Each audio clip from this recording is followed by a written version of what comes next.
नमस्कार, मी डॉक्टर जगन्नाथ पाटील आपलं मन यूट्यूब चॅनलमध्ये आपलं स्वागत करीत आहे। आजचा व्हिडिओचा विषय आहे भारतातल्या लोकशाहीत जातीवर, धर्मावर, पंथावर, भाषेवर होणाऱ्या निवडणुका।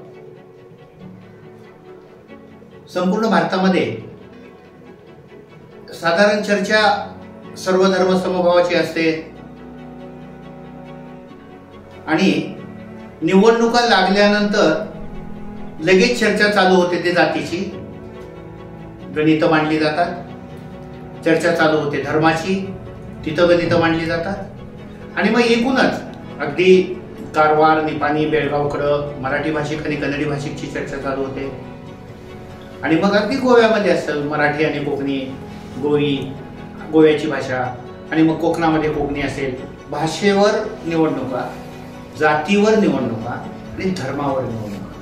आणि मग असं वाटायला लागतं की आम्ही 1500 वर्षापूर्वी, 10,000 वर्षापूर्वी काबिले जसे असायचे तसं जंगली राज असल्यासारखं जात, धर्म, भाषा आणि पंथ केवळ या 4 गोष्टीवर निवडणुका चालू केल्या। आणि उमेदवारी जाहीर झाल्या म्हणजे सगळ्या पक्षांनी उमेदवारी जाहीर झाल्या की सगळी कार्यकर्ते चौकामध्ये, कट्ट्यावर, टपऱ्यावर कुठेही बसले की लिंगायत एवढे, मराठा एवढे, ब्राह्मण एवढे, दलित एवढे, मुस्लिम एवढे, ह्याची मतं ह्याला पडणार, त्याची मतं ह्याला पडणार, भाजपला मुस्लिमाची पडणार नाही, अशा पद्धतीची गणित मांडायला लागतात। आणि मग असं वाटायला लागतं की भारतामध्ये विकासाच्या प्रश्नावर कधीच कुणी निवडणूक लढवणार नाही का?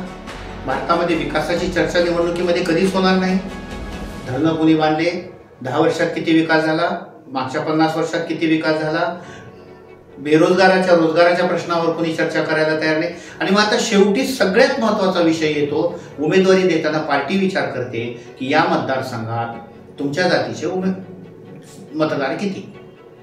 म्हणजे पहिलाच प्रश्न उमेदवारी देताना उमेदवाराला विचारलेला पहिला प्रश्न सगळ्या राष्ट्रीय पार्टीचा हाच प्रश्न आहे की तुमच्या जातीचे मतदार किती। आणि मग तुमच्या जातीचे 2-4 लाख मतदार असतील तर मग तिथं तुम्हाला उमेदवारी देण्याचा विचार केला जातो। म्हणजे पहिल्यांदा राष्ट्रीय पक्ष जात बघतात, नंतर उमेदवार आपल्या जातीच्या लोकांना गोळा करायला चालू करतो, जातीच्या पुढे जाऊन थोडंसं जातीची संख्या कमी वाटली तर मग धर्माचा विषय बोलायला चालू करतो।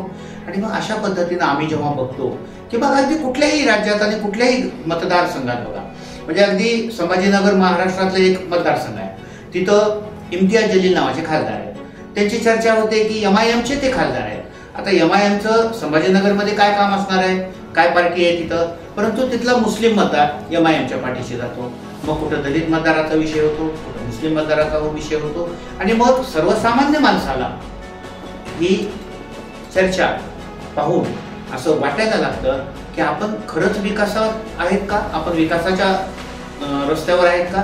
मुळीच नाही, आपण आता अगदी मागासलेपणाच्या रस्त्यावर आहोत। आणि अजून जास्तीत जास्त कट्टर जातीवाद, कट्टर धार्मिकता, कट्टर भाषावाद, कट्टर पंथवाद याच्याकडे आपण चाललेलो आहोत। आणि अशा पद्धतीनं अशीच लोक निवडून देऊन आपण अशीच लोक विधानसभेत, अशीच लोक लोकसभेत देणार आणि मग हे तिथं याच गोष्टीची चर्चा करणार की कोणत्या जातीचे किती खासदार आहेत, कोणत्या जातीचे किती आमदार आहेत, कोणत्या जातीचे किती, धर्माचे किती खासदार आहेत, किती धर्माचे किती आमदार आहेत। आणि मग जात, धर्म, पंथावरच सतत चर्चा होत राहणार।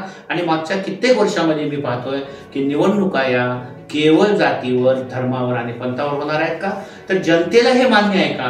कारण राष्ट्रीय पक्ष उमेदवारी देताना जात आणि धर्म बघतातच, पण जनतेने तरी किमान असा विचार करायला पाहिजे की आपण जाती धर्माच्या पुढे जाऊन विकासावर मतदान करायचं किंवा नाही। नमस्कार, हा व्हिडिओ आपणास आवडला असल्यास या व्हिडिओला लाईक करा, सबस्क्राईब करा आणि असेच नवनवीन व्हिडिओ पाहण्यासाठी आपलं मन यूट्यूब चॅनलला भेट द्या। धन्यवाद।